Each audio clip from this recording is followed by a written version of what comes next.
Hello everyone, and welcome to the History of Byzantium, episode 300, The 10 Greatest Byzantine Emperors.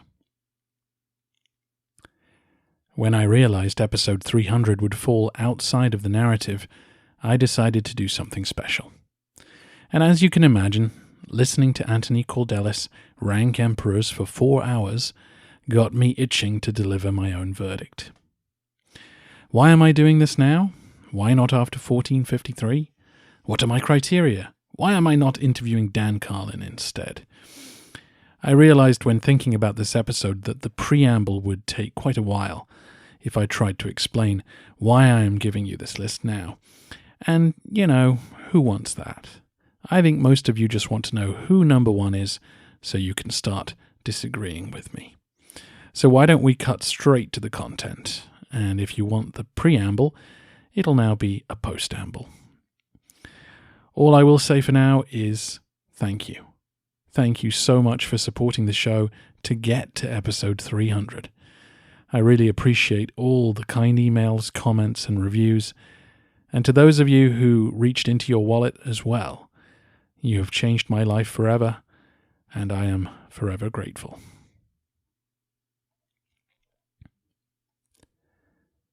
At number 10 is Nicephorus Phocas, 963 to 969. Phocas is the best general that I've covered on the podcast. Meticulous, tough, disciplined, a master of strategy as well as tactics. But he only became emperor halfway through his career of conquering. While emperor, he captured Cilicia, Cyprus, and Antioch, as well as pushing the Roman border into Armenia. He was a terrifying figure to his enemies, and he was an efficient and effective military ruler. Unfortunately, he was not a charming man and not a great politician. His wars drained the treasury and led to significant unpopularity in Constantinople.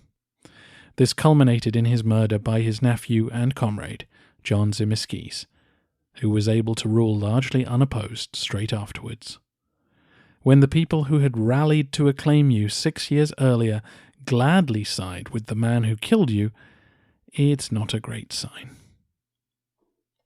Number 9 is John Tzimiskes, 969 to 976. I am not a fan of people who murder emperors. I understand that civil wars and political impasses sometimes require the overthrow of a regime, but Tzimiskes was just out for himself. However, he clearly was a very smooth politician, able to wash away the blood on his hands quickly by appeasing all those who'd been dissatisfied with Phocas's regime.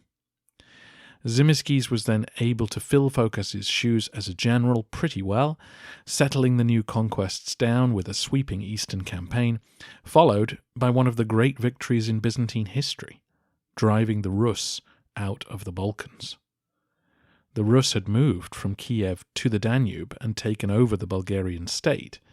Had they stayed, they would have been a major thorn in the Roman side. But Tzimiskes drove north, defeated them repeatedly, shoving them out of their strongholds and reabsorbing the whole region into the empire. The 8th greatest Byzantine emperor is Romanos Lekapinos, 919 to 944. This completes the triumvirate of military men who stepped in to govern on behalf of the children of the Macedonian dynasty.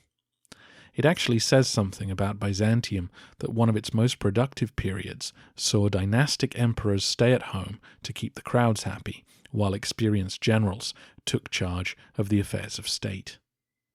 Romanos stepped in when the Bulgarians were on the rampage, and he brought peace by marrying off his granddaughter to the new Tsar, an important concession. He then trusted the Eastern Front to the general John Korkuas, who smashed the Arab Emirates along the border and eventually captured Melitene. Another example of how Roman government works best when authority is delegated. Romanos ruled for a long time, providing stability and legislating to help the poor in times of famine. He was never fully in control of the succession process, Eventually he was forced out by his sons, who were then thrown out themselves. But Lekapinos' wider family would go on influencing the empire long after his death. His daughter would bear the next generation of Macedonians, and his illegitimate son Basil would govern on their behalf. At number 7 is the Emperor Maurice, 582 to 602.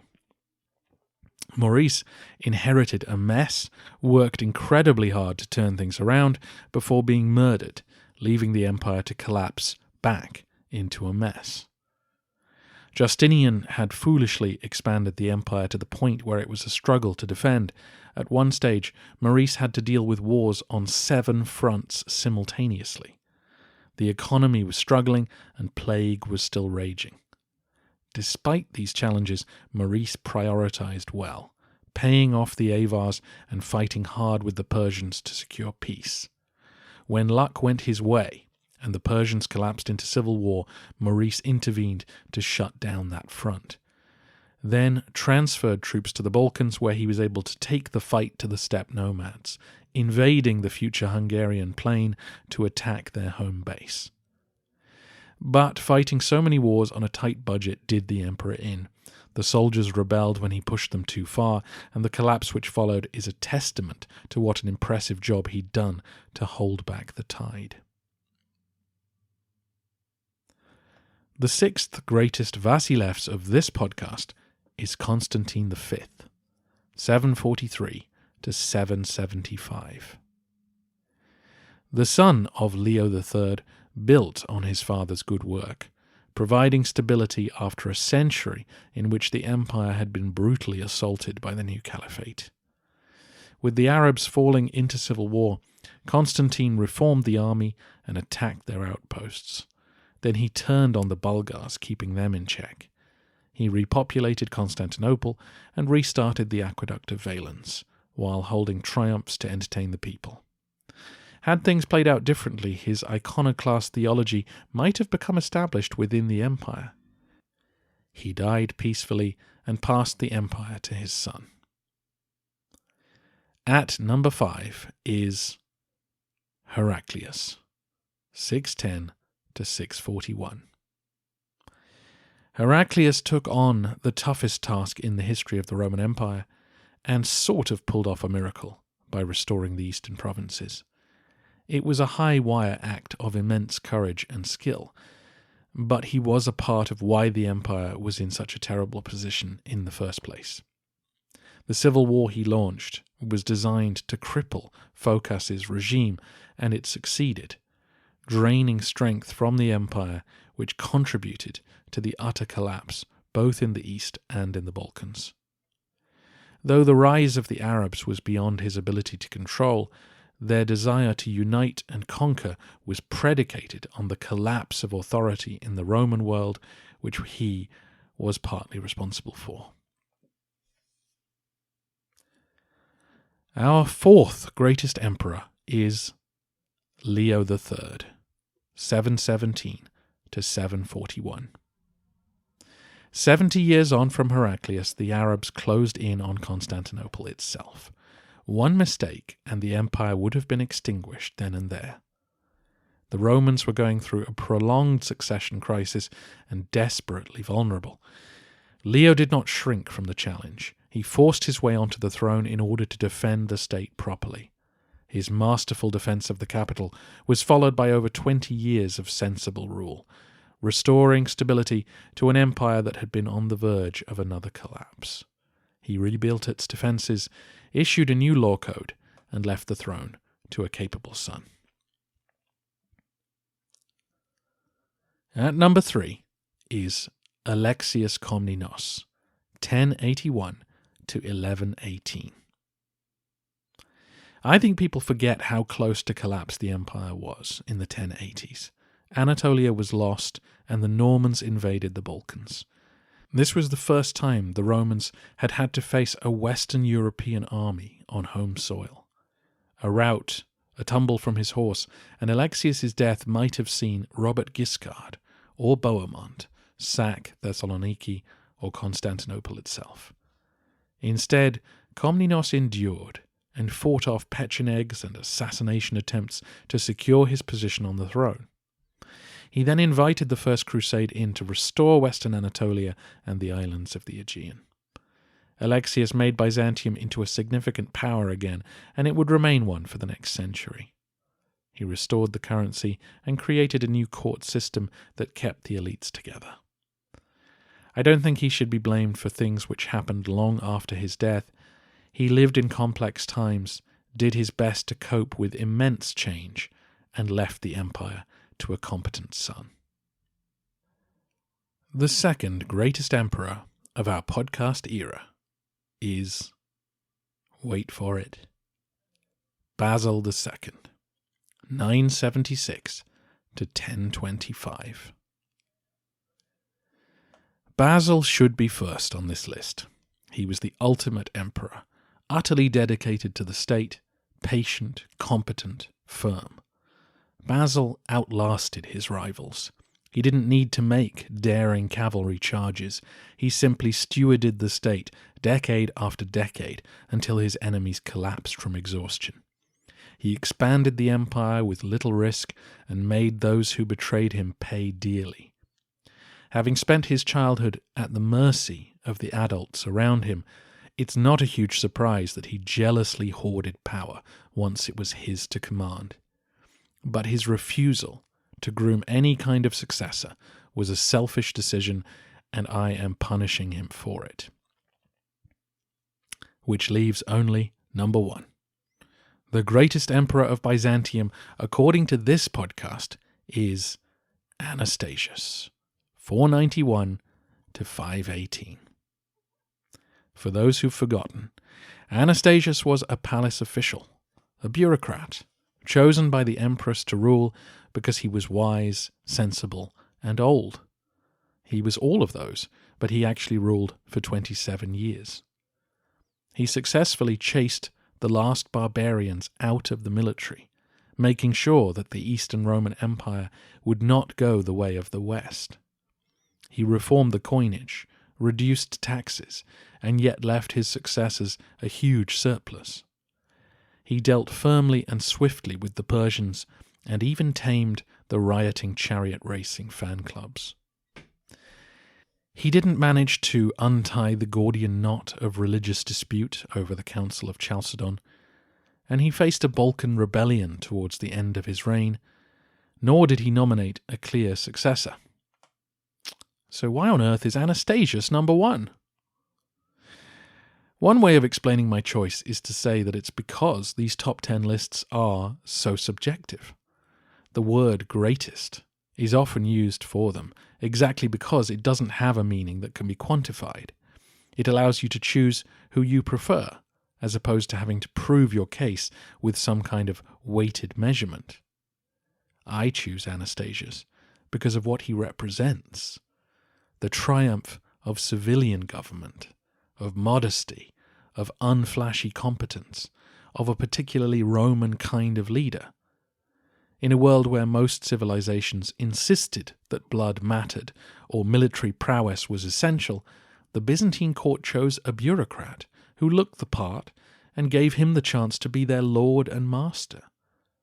What a statement of faith in your institutions, that you would trust someone with no breeding or experience to do the top job. It's a statement about the legitimacy of Roman government, that the people would accept an unknown to bow down to.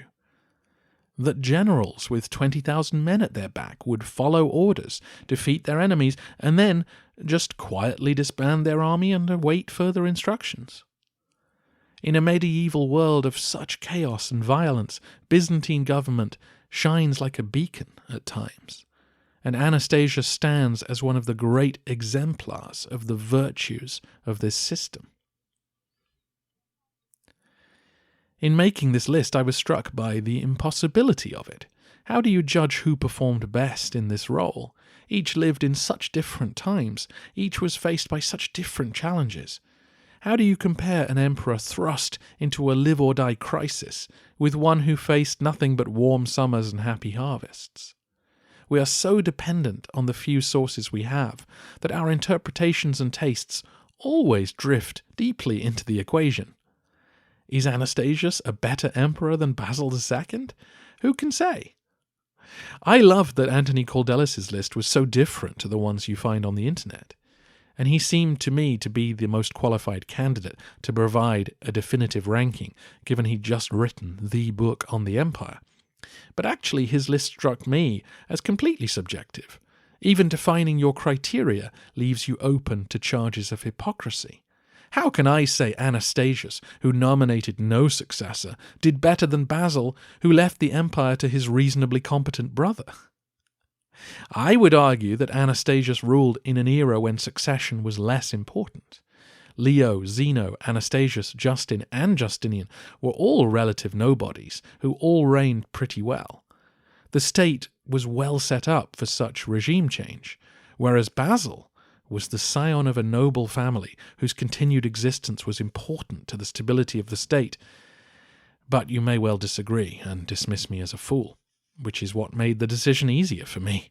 It's my choice who the greatest is, and you are welcome to choose differently. So, to the postamble. What was my criteria? Why did I choose to do this now? And what about Justinian? Antony Cordelis said that his criteria was largely based on job performance rather than personality or reputation, but he also favoured those who created lasting change while not criticising them for how they took the throne in the first place. I too believe I am judging primarily on job performance, and I see that job as the stewardship of the state. The ideal would be that the Roman Empire was at peace, its people prosperous, and that justice was available to as many as possible. I did not consider long-lasting change a priority, so I'm happy to give Heraclius credit for what he achieved despite it all falling apart. Same goes for Maurice, whose final few months in office were an utter disaster. I don't feel one man should be held responsible for gigantic geopolitical forces which are beyond their control. And I do hold it against people if they murder their way to the top. Tzimiskes is lucky to be on that list. Unlike Antony Cordelis, I do consider succession planning to be a major part of the job. I have had messages from listeners in the past about Anastasius's lack of such a plan, but again I think that reflects both his modesty and the strength of the state he lived in. There were a dozen fine candidates to replace him, all living within a mile of the palace. The empire's armies had happily followed orders for a century now. It was less essential then than it was for Basil II, whose armies followed him physically into battle.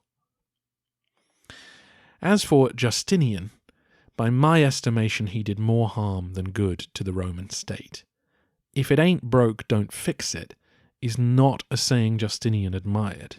He believed that he could remake the world, and he was wrong.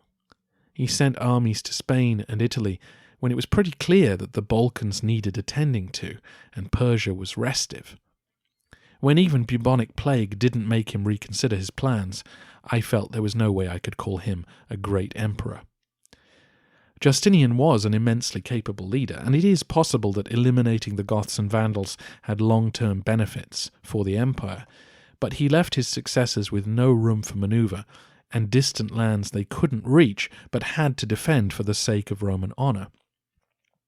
I would rank him below John Komnenos, who is probably number 11 on this list, and then he'd be fighting it out with Basil I and others, and it all becomes quite complicated and arbitrary beyond that point. My list will of course look different to almost any other out there because of the scope of this podcast.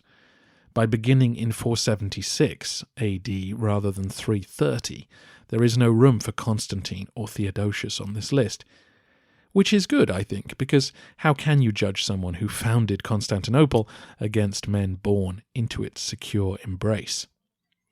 My list has the virtue of cutting out anyone who had to govern part of the Western Empire, or consider its defence to be their responsibility, which I think helps a little with points of comparison. And this is where the big reveal comes in. My list also has an end point, and that end point is 1204 AD. So if you were thinking, hey, what about John Vatatzes? then this is your answer. Long ago, when I was taking these top 10 lists quite seriously, it occurred to me that really, it wasn't fair to judge Maurice against Constantine V, because Maurice had to govern from the Adriatic to Egypt, whereas Constantine V only had to think about Greece and Anatolia. It would actually be fairer, I thought, to judge the emperors based on era, so 476 to 640, 640 to Manzikert, and then Manzikert to 1204. Then each Vasilevs would only compete with those who'd had a similar geographic scope to govern.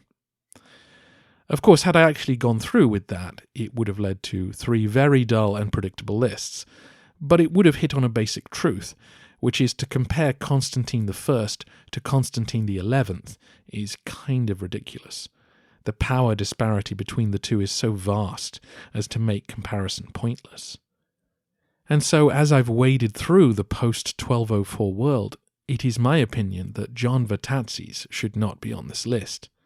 Though he ruled very well for a very long time, he did not face the same challenges as those who had to rule from Constantinople when Constantinople was the centre of the entire region.